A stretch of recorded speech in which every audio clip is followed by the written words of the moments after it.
E aí, bora falar de livro gaúcho? Bora, meu!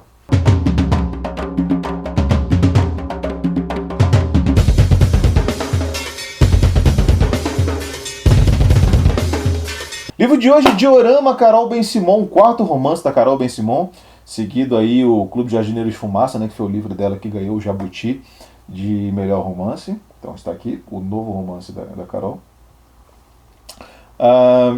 Diorama tem alguns paralelos geográficos, né, porque eu acho que a Carol também leva um pouco dessa vida dela para a construção dos personagens dela. Né? A Carol mora na Califórnia e tanto no Clube de Jardineiros de Fumaça quanto no Diorama, né, os personagens principais são filhos de gaúchos, né, que nascidos no Brasil, mas que moram na Califórnia. Né. Diorama conta a história de Cecília e sua família. A Cecília é uma taxidermista de 40 anos, que fica ali empalhando animais, etc., e montando aqueles dioramas, né, que são aqueles painéis que existem em alguns museus de história natural ainda, né, que criam uma cena silvestre, enfim, com alguns animais empalhados.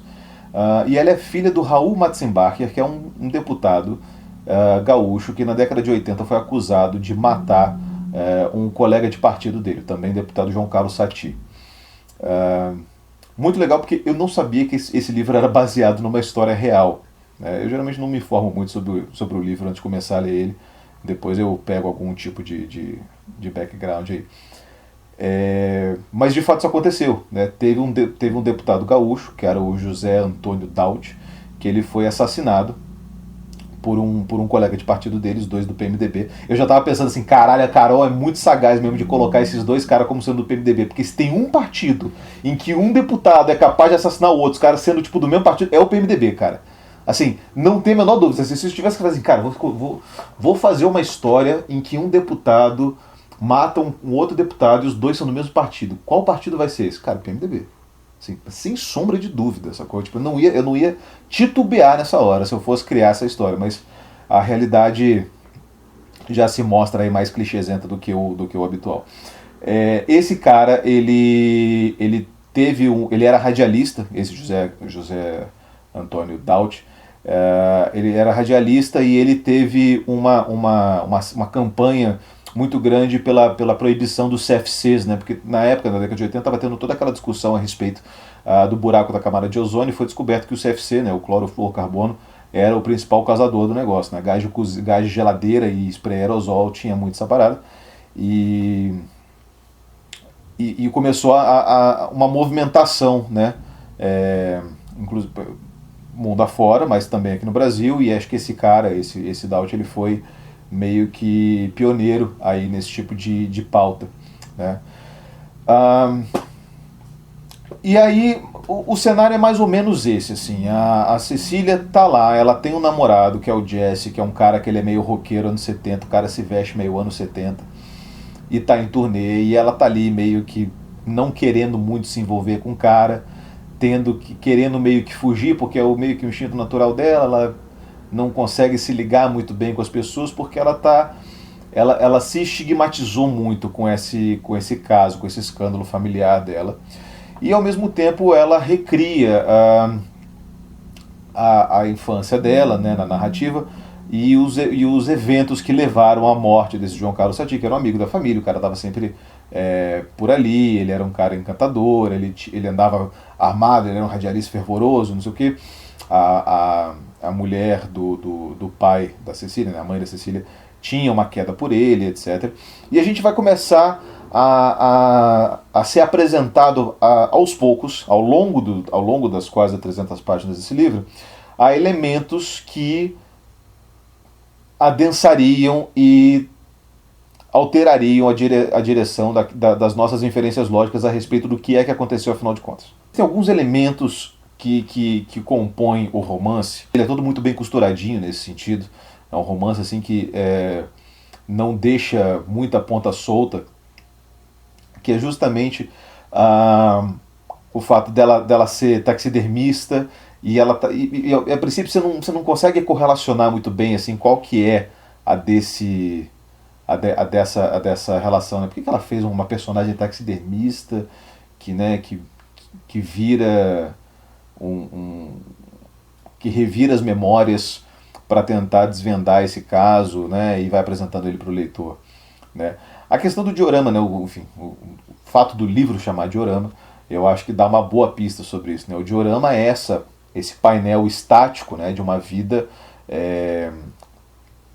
selvagem, né, que ao mesmo tempo que apresenta para o espectador, né, essa vida, também apresenta aquilo que a gente destruiu, né? Enfim, é um retrato da nossa destruição. A gente matou aqueles animais ali, empalhou e botou eles atrás de um vidro num cenáriozinho bonitinho, né?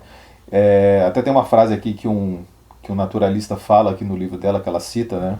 Ela também faz isso, né? Ela tem até alguns... Ela joga aqui ao longo desse romance alguns fatos científicos, algumas curiosidades e algumas leituras que ela fez provavelmente para se preparar para escrever esse livro, assim como ela fez também no Clube de Jardineiros de Fumaça. E teve um cara que falou que agora eu não vou lembrar qual deles que é, mas que ele falou que o zoológico é um monumento à impossibilidade do encontro com esses animais, né? Quando a gente vai no zoológico, a gente está justamente celebrando a nossa incapacidade de ter esse encontro de uma forma mais natural, porque, enfim, não dá, né? E a dominância do homem sobre a natureza, sobre os seus meios, impôs esse tipo de controle e coloca, né, e rearranja tudo de acordo com os próprios critérios. Da mesma forma, o caso ali do Satie, né, desse deputado que é assassinado, ele tem uma série de particularidades que vocês vão descobrindo ao longo do livro, que eu não vou contar porque, né, acho que faz parte da diversão também. E esse livro é bem divertido de ler, bom que se diga, assim, é um livro bem envolvente, assim, eu li ele bem rápido, porque ele, além da escrita fluida, assim, ele é um livro interessante de ler, assim.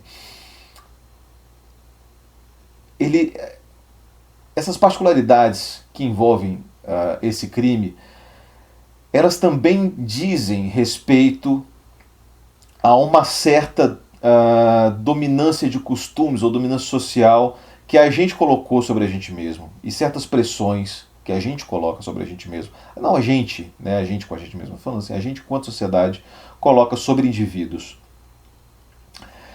E esse retrato, né, que ela tenta montar da família dela, que é um retrato que ele vai se revelando cada vez mais disfuncional, de certa forma também um diorama, né? É uma imagem estática que apresenta alguma coisa para alguém, mas alguma coisa que já se perdeu e que já está destruída, né?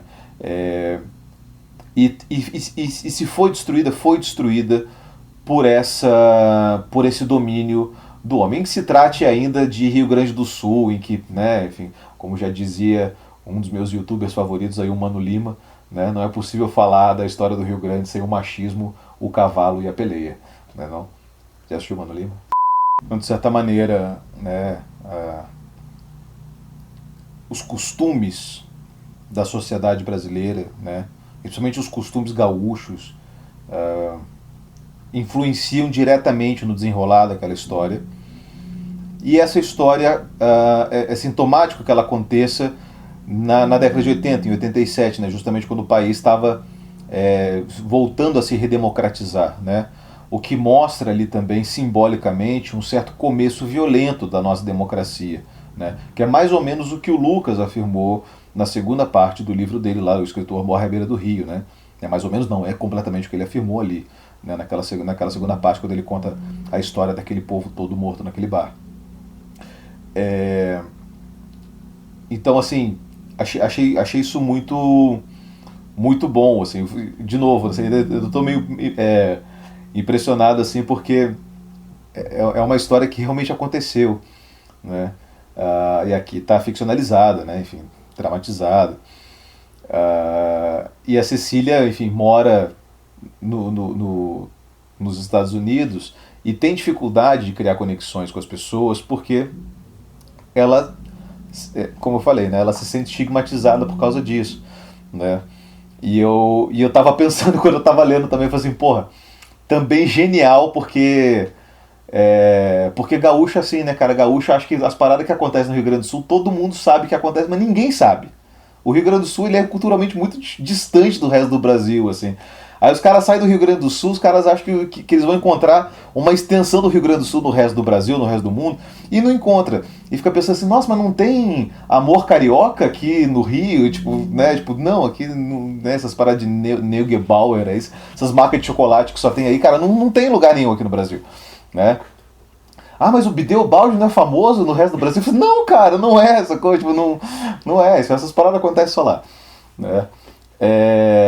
Mas é isso, né? Tipo, como que acontece desse microcosmos ali influenciar uma série de outros acontecimentos. E principalmente, cara, um elemento que eu achei que foi um golaço assim, do livro da Carol é que ele tá assim, nos cantos, nas beiradas das narrativas, existe um comentário de domínio de classe social que é assim, muito certeiro de como era a divisão de classes na sociedade brasileira naquela época, ainda de forma mais exacerbada do que era antes, assim, sabe? Então, do tipo, sabe umas paradas assim, talvez você já tenha ouvido uma história de alguém distante que fez isso, alguma coisa do tipo, um casal não consegue engravidar e aí eles pagam para uma mulher pobre grávida dar o filho delas quando nascer, sacou? E a mulher grávida pobre fica feliz ainda porque vai ter um futuro melhor. O filho dela vai ter um futuro melhor ainda, que ela não veja ela. Cara, essas paradas realmente aconteciam, sacou? Essas paradas realmente aconteciam e eram tratadas com uma certa normalidade, né? Parada de empregada doméstica, assim, se dormir na casa da pessoa, né? Tinha um quartinho de empregada, não é um eufemismo, cara. Realmente existia um quarto para uma pessoa morar na tua casa e acordar e ficar ali fazendo serviços para você, cozinhar almoço, jantar, e café da manhã, e limpar a casa, não sei o que, e cuidar dos teus filhos, sacou? Assim, essas coisas aconteciam. Tudo isso aí acontecia. Aí tem um cara que ele tem um capataz, porque ele, né, todos os deputados ali e tal, todo mundo vem de uma origem, né, semi-estancieira, assim. Aí o brother ali tem um brodinho que trabalha na fazenda do cara, que o cara é ex-boxeador, o cara arruma uma luta de boxe pra ele lutar, assim, pra ele ganhar um dinheiro em cima. Assim, levar a criançada pra apostar nos cavalos. Meu irmão, anos 80 no Brasil era assim, Mad Max, cara. Mad Max total. Assim. Cara, não tinha, todo mundo andava armado, sacou?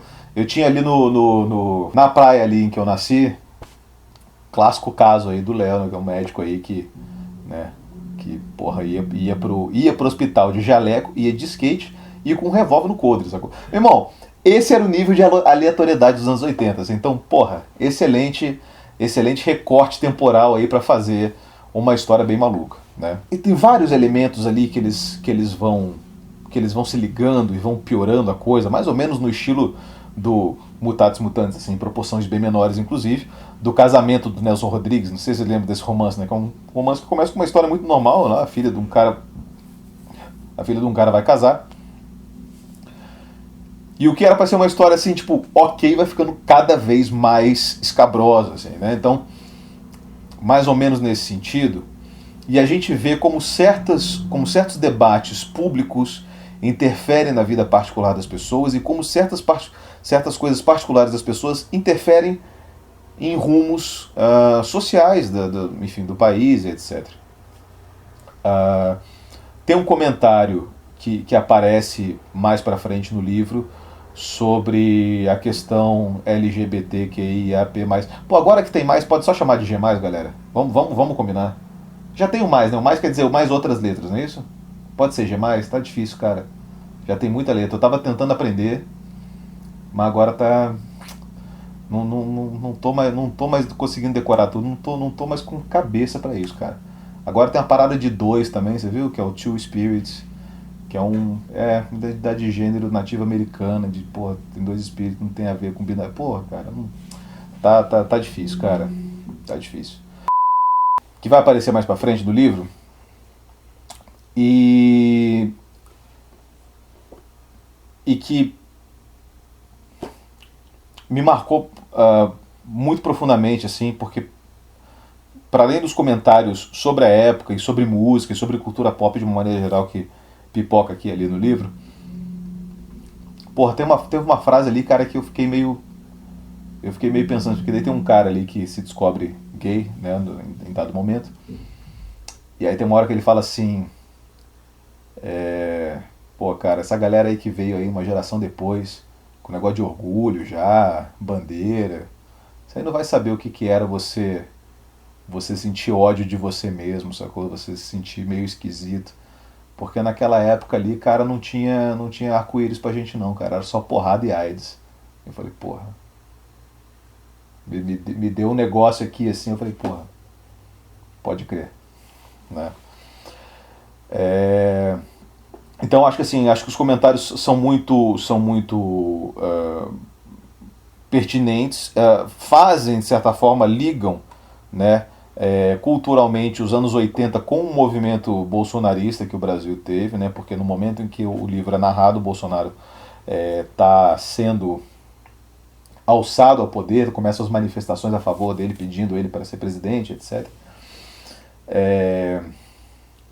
A mãe da Cissa é uma bolsonarista, e mostra como essa galera migra, né, de uma certa moralidade para uma outra moralidade, achando que é a mesma moralidade, mas na verdade sendo uma parada meio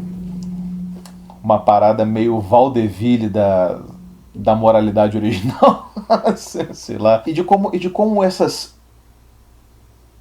asinhas de fora dessa galera, né, sempre estiveram ali à espreita para serem soltas, né?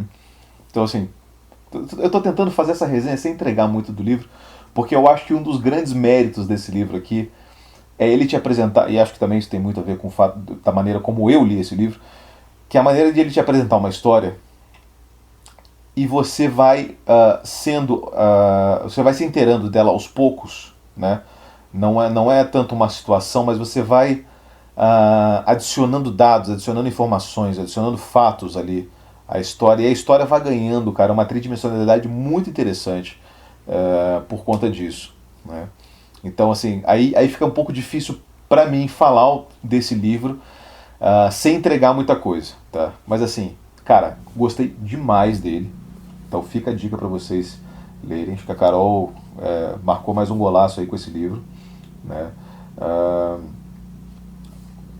Principalmente porque é um livro muito divertido de ler, assim, é um livro gostoso de ler, sabe? Então não é uma coisa, não é um livro difícil, não é um livro desafiador, não, nada do tipo. É uma excelente história e é isso. E tem alguns comentários aqui que realmente vale a pena dar uma segunda refletida neles, tá bom?